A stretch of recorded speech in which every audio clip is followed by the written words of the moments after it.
Bismillahirrahmanirrahim. Assalamu alaikum everyone. How are you all? I hope you all are fine.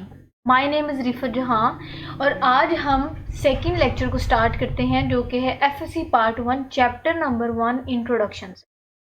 Topic आप देख लें, आज हमने कौन सा टॉपिक डिस्कस करना है, वो है लेवल्स ऑफ बायोलॉजिकल ऑर्गेनाइजेशन। आज हम बायोलॉजिकल ऑर्गेनाइजेशंस के डिफरेंट लेवल्स को डिस्कस करेंगे जो कि एटम और सब एटॉमिक पार्टिकल से स्टार्ट होके बायोस्फीयर लेवल तक प्रोसीड करेगा। अच्छा, करते हैं, चलो जी। नेक्स्ट आप देख लें कि नेक्स्ट हमने डिस्कस करना है बायो एलिमेंट्स क्या होते हैं। अब हमने इन लेवल्स को डिस्कस करने से पहले आपकी बुक में बायो एलिमेंट्स के बारे में बताया हुआ है कि बायो एलिमेंट्स क्या होते हैं। पहले तो आपको बता दूं सिंपल एलिमेंट्स क्या होते हैं और बायो एलिमेंट्स क्या होते हैं। तो डिफरेंट एलिमेंट्स मिलके मॉलिक्यूल बनाते हैं, ठीक है। तो बहुत सारे एलिमेंट्स हमारे सराउंडिंग में मौजूद हैं, लेकिन वो एलिमेंट्स जो हमारी बॉडी स्ट्रक्चर फॉर्म करती हैं, जो ह्यूमंस की, एनिमल्स की जो बॉडी स्ट्रक्चर फॉर्म करती है, उनको हम बोलते हैं बायो एलिमेंट। ओके, अब एलिमेंट्स की सिंपल एलिमेंट की डेफिनेशन आप देख लें।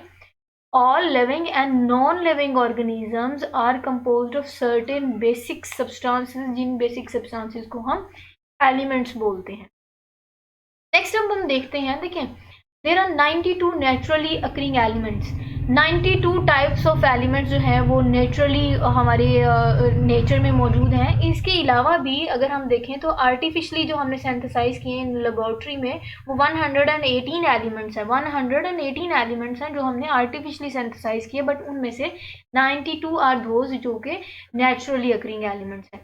अच्छा, इन 92 में से भी just 16 elements and few other occur in a particular organism। वो उन एलिमेंट्स को जो कि लिविंग ऑर्गेनिज्म के स्ट्रक्चर बनाते हैं उनको हम बायो एलिमेंट्स बोलते हैं। क्लियर है? हम क्या बोलते हैं? Bio elements. लाइक बहुत सारे एलिमेंट्स मैंने आपको बताया था कि 92 तो नेचुरली अकरिंग है, इसके अलावा मैंने आपको बताया कि आर्टिफिशियली भी सिंथेसाइज्ड करते हैं, लेकिन इन सारे एलिमेंट्स में से जस्ट 16 टाइप ऑफ एलिमेंट्स ऐसे हैं जो कि नेचुरली अकरिंग, जो कि हमारे ह्यूमन या लिविंग ऑर्गेनिज्म की स्ट्रक्चर को या बॉडी को फॉर्म करती हैं, बनाती हैं। चलिए जी, नेक्स्ट हम डिस्कस करेंगे major bio elements in human body. अब मैंने आपको बता दिया 16 होते हैं, ये 16 टाइप्स ऑफ एलिमेंट जो है वो बायो एलिमेंट्स कहलाते हैं। अब कैसे ह्यूमन बॉडी में जो हमने बात किया कि बायो एलिमेंट्स होते हैं 16, अब उनकी हम डिवीजन देखेंगे और उनकी परसेंटेज देखेंगे। अच्छा, इन 16 में से 6 एलिमेंट्स जो है ना वो मेजर एलिमेंट्स होते हैं। उनको क्यों मेजर कहा जाता है? क्योंकि ये 6 एलिमेंट जो है उनकी जो अगर हम परसेंटेज देखें तो वो हमारे पूरी बॉडी मैस का टोटल 99% जो है वो कवर करता है। देखिए, इन human body only 6 elements form 99% of the total mess. ठीक है, अब 6 हो गए। अब जो बाकी रिमेनिंग जो है वो 10 है, वो उनकी परसेंटेज भी डिस्कस करेंगे, लेकिन वो जो 6 एलिमेंट्स की परसेंटेज है वो हम जरा डिस्कस करें। These 16 elements present in living organism have different properties in non-living world। ठीक है, अब जो मैंने आपको बताया कि जो 6 एलिमेंट बायो एलिमेंट्स थे जो 99% कवर करे, अब हम उनकी परसेंटेज देखेंगे और वो कौन से मेजर बायो एलिमेंट्स हैं उनको हम डिस्कस करते हैं एग्जाम्पल के साथ। सबसे पहला मेजर है ऑक्सीजन। ऑक्सीजन जो है वो बहुत जो है वो रोल प्ले करता है हमारी बॉडी स्ट्रक्चर को फॉर्म करने के लिए, और वो कितना है 65% जो है वो हमारी बॉडी स्ट्रक्चर का मैस जो है वो ऑब्टेन करता है। नेक्स्ट है कार्बन। कार्बन हमारी बॉडी में 18% होता है, nitrogen 3%, calcium 2%, phosphorus 1%। They form 99% of total body mass. हमारी बॉडी मैस का 99% जो है वो इन एलिमेंट्स के थ्रू जो है वो बॉडी फॉर्म करती है। नेक्स्ट हम मूव करेंगे।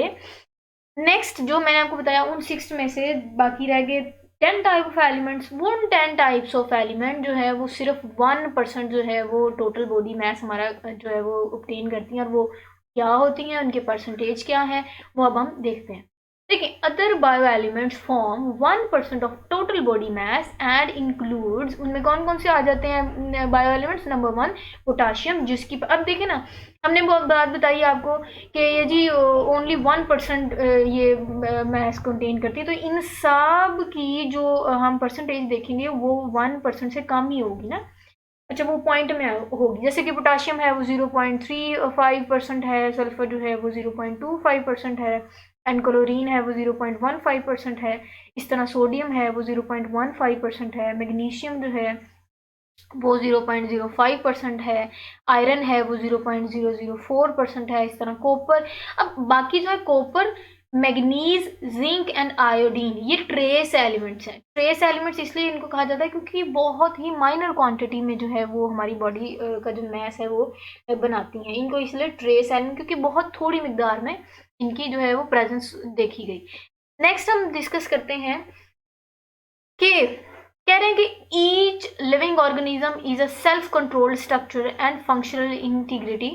Biological organisation can be divided into following levels. अब हम नेक्स्ट लेवल्स को डिस्कस करेंगे। तो ये जो क्वेश्चन था ना, पीछे आप प्रीवियस स्लाइड में देखें, मैंने आप प्रीवियस स्लाइड में हमने क्वेश्चन देखा व्हाट आर बायो एलिमेंट्स। मैंने आपको बताया था जो पेपर रिलेटेड इंपॉर्टेंट क्वेश्चन है मैं वो भी साथ साथ यहाँ कोट करती जाऊँगी ताकि आपके लिए आसानी हो। तो ये जो शॉर्ट क्वेश्चन के पॉइंट ऑफ व्यू से आपने तैयारी करनी है, ये पेपर में आ जाता है। बायो एलिमेंट्स क्या होते हैं आपको पता होना चाहिए, एलिमेंट्स क्या होते हैं और बायो एलिमेंट्स क्या होते हैं, उनकी परसेंटेज कितनी है, और उन परसेंटेज में से भी फिर आपने फर्दर डिवीजन करके बतानी कि कौन सा एलिमेंट कितनी परसेंट हमारी बॉडी में जो है वो मैस को ऑक्यूपाई करता है। नेक्स्ट फिर हमने बात की उनकी परसेंटेज की। अब हम जाते हैं, प्रोसीड करते हैं अपने लेवल्स तक। ठीक है, सबसे पहला लेवल मैंने आपको बताया था जो कि स्टार्ट होगा एटम लेवल से या एटॉमिक लेवल से। आपको पता है कि सब एटॉमिक एंड एटॉमिक लेवल, सब एटॉमिक एंड एटॉमिक लेवल, आपको पता है सब एटॉमिक की जब बात करें तो वो एटॉमिक लेवल से भी एक्चुअली नीचे की बात है, क्योंकि सब एटॉमिक पार्टिकल्स ऐसे पार्टिकल होते हैं जो कि एटम्स में फॉर्म होंगे। तो जाहिर है जितने भी सब एटॉमिक पार्टिकल्स हैं वो मिलकर ही एटम बनाएंगे ना, इसलिए हमने टॉपिक में देखा कि सब एटॉमिक एंड एटॉमिक लेवल, क्योंकि हम इसमें एटम्स भी डिस्कस करेंगे और हम इसमें जो है वो सब एटॉमिक पार्टिकल्स को भी डिस्कस करेंगे। कौन कौन से हैं वो मैं आपको बताती हूँ। चलो जी, नेक्स्ट हम डिस्कस करते हैं। मैंने आपको बता दिया था एटम क्या होता है और एटम का कहाँ से फॉर्मेशन होती है। जाहिर है एलिमेंट्स जो हैं वो मिलके, एटम जो हैं वो मिलके एलिमेंट्स बनाते हैं। ठीक है, तो ये एक एलिमेंट का कंपोनेंट है। चलो देख लेते हैं डेफिनेशन। देखिए, an atom is made up of certain सब एटॉमिक पार्टिकल्स। मैंने आपको बता दिया the most stable of these, जो कि स्टेबल पार्टिकल्स में आ जाते हैं, वो है प्रोटॉन्स, न्यूट्रॉन्स एंड इलेक्ट्रॉन्स। ये तीनों जो हैं वो इनके सब एटॉमिक पार्टिकल्स हैं एटम के। अब नेक्स्ट हम इनकी, मैंने आपको कहा था प्रेजेंस और अकरेंस भी बताऊंगी। प्रोटॉन्स और जो न्यूट्रॉन्स हैं वो आपको पता है न्यूक्लियस के अंदर मौजूद है, उनकी जो प्रेजेंस है वो न्यूक्लियस के अंदर होती है। वाइल जबकि इलेक्ट्रॉन जो है वो किसी भी जो एटम के न्यूक्लियस के गिर्द रिवॉल्व करते हैं। ठीक है, ये मैंने आपको इनकी सब एटॉमिक पार्टिकल की डिटेल और उनकी प्रेजेंस बता दी। अब थोड़ी सी इसकी देख लेते हैं हिस्ट्री।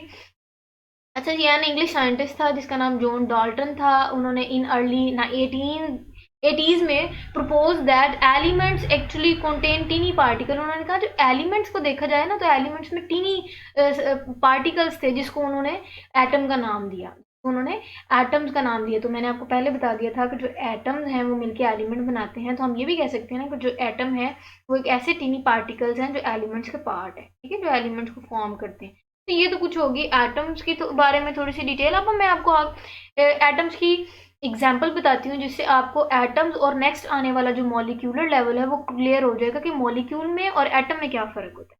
सबसे पहले अगर मैं आपको इधर एटम की एग्जाम्पल दूँ तो एटम की एग्जाम्पल में आ जाता है हाइड्रोजन, ऑक्सीजन एंड कार्बन। लेकिन आप हाइड्रोजन के नीचे H2 नहीं, ऑक्सीजन के नीचे O2 नहीं, वो तो फिर मॉलिक्यूल बन जाएगा ना। एटम होता है सिंगल, जो सिंगल की बात करेंगे, डबल की बात नहीं करेंगे। एक सिंगल एटम हाइड्रोजन होता है, लेकिन जब दो एटम्स मिल जाएंगे तब मॉलिक्यूल बनेंगे। तो जो H2 है वो मॉलिक्यूल है, सिंपल जो हाइड्रोजन है वो H जो लिखेंगे हम वो एटम है। क्लियर है। अब अगर आपने एटम की एग्जांपल कोड करनी हो तो आप या तो हाइड्रोजन की स्पेलिंग लिख सकते हैं या आप उसको सिंबल में लिखना हो तो आपने सिंपल H लिखना है। H2 लिखेंगे तो एग्जाम्पल गलत हो जाएगी क्योंकि वो मॉलिक्यूल बन जाएगा। चलें जी, एटॉमिक लेवल आई थिंक आपको क्लियर हो गया होगा। नेक्स्ट प्रोसीड करते हैं हम अपनी नेक्स्ट स्लाइड पे, और जो कि है मॉलिक्यूलर लेवल। अब हम डिस्कस करेंगे मॉलिक्यूलर लेवल। अब मैंने आपको बताया था जैसे जैसे हम लेवल्स आगे आगे प्रोसीड करते जाएंगे तो हम कहेंगे कि पिछला लेवल जो है उसी ने, या पिछले लेवल में जो चीज़ थी उसी ने अगले लेवल की जो चीज़ है उसको फॉर्म करना है या बनाना है। जैसे हमने पीछे एटम्स डिस्कस किए, अब एटम जो है वो मिलेंगे तो मॉलिक्यूल बने। क्लियर है? देख लेते हैं। अब देखेंगे मॉलिक्यूल है क्या। वो कहते हैं कि molecule atoms combine in stable particle. जब एटम्स अपने आप को स्टेबली कंबाइन करते हैं ना, जोड़ते हैं, तब मॉलिक्यूल में आता है। जैसे मैंने आपको पीछे H2O की एग्जांपल दी। अब molecule is the smallest particle of a compound. Molecule, जैसे हमने कहा था एटम जो है वो एलिमेंट का पार्टिकल है, इसी तरह जो मॉलिक्यूल है वो कंपाउंड का पार्टिकल है या कंपाउंड का हिस्सा है, पार्ट है। ठीक है, तो हम कह सकते हैं कि जो मॉलिक्यूल है is the smallest part of a compound that still has the properties of that compound. वो उनकी जो इस कंपाउंड का वो मॉलिक्यूल पार्ट होगा वो उसकी प्रॉपर्टीज को भी कंट्रोल करेगा।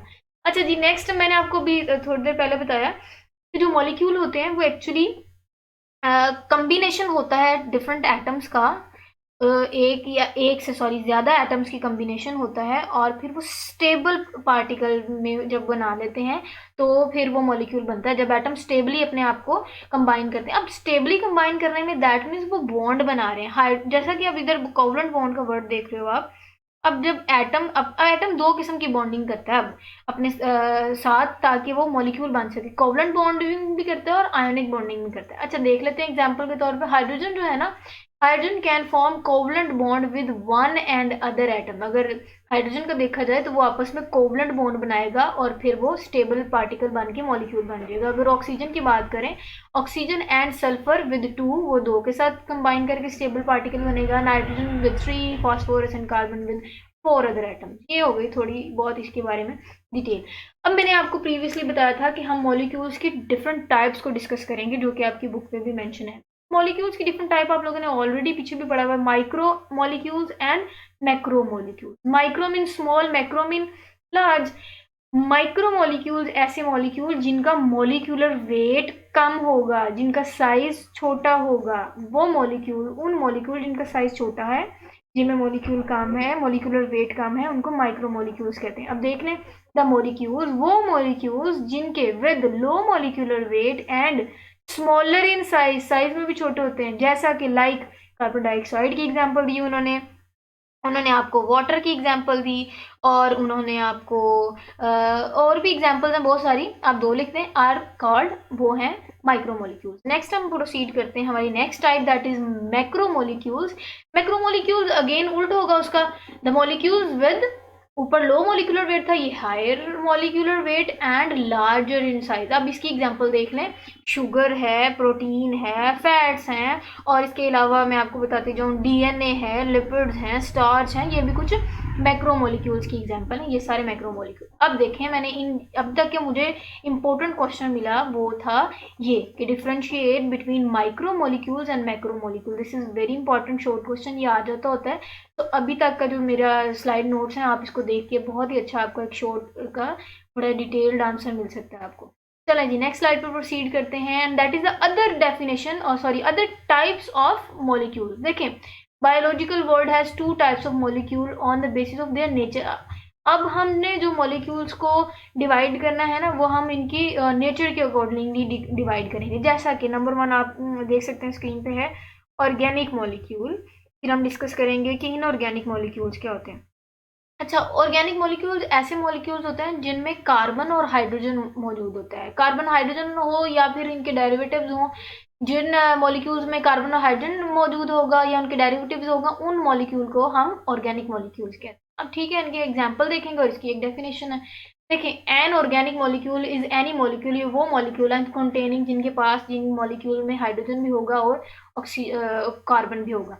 नेक्स्ट वो कह रहे हैं some most abundant organic molecules के, मैं इधर एग्जांपल कोट करती जाऊँ, जो कि लिविंग ऑर्गेनिजम्स में मौजूद होता है, जैसा कि ग्लूकोज हो गया, अमाइनो एसिड हो गया, फैटी एसिड्स हो गए, और ग्लिसरोल्स हो गए, न्यूक्लियोटाइड्स हो गए, जैसा कि एटीपी, एडीपी, एएमपी। ठीक है, तो ये कुछ जो मैंने आपको भी एग्जांपल्स दी वो कुछ हैं। इनके अलावा भी एग्जांपल है, जैसा कि डीएनए हो गया, आरएनए हो गया, न्यूक्लियोटाइड्स हो गए, ये कुछ ऑर्गेनिक मॉलिक्यूल्स की एग्जांपल। चले नेक्स्ट देख लेते हैं, इनऑर्गेनिक मॉलिक्यूल। दायरा ये उल्ट होगा उससे। अब देखें, वहाँ कार्बन हाइड्रोजन बॉन्ड थे, यहाँ लिख रहा है inorganic molecule does not include. ये ऐसे मॉलिक्यूल होते हैं जिनमें ना कार्बन मौजूद होता है, ना हाइड्रोजन मौजूद होता है, ना ही वो इनके डेरिवेटिव मौजूद होते हैं। Together in a molecule, example के तौर पर वो हमें दे रहे हैं, हाइड्रोजन है, वाटर है, और NH सॉरी NH3 था, यहाँ 3 आएगा। ओके जी, यहाँ तक हमारा एक लेवल और कंप्लीट हो गया जो कि था मॉलिक्यूलर लेवल। अब हम नेक्स्ट प्रोसीड करते हैं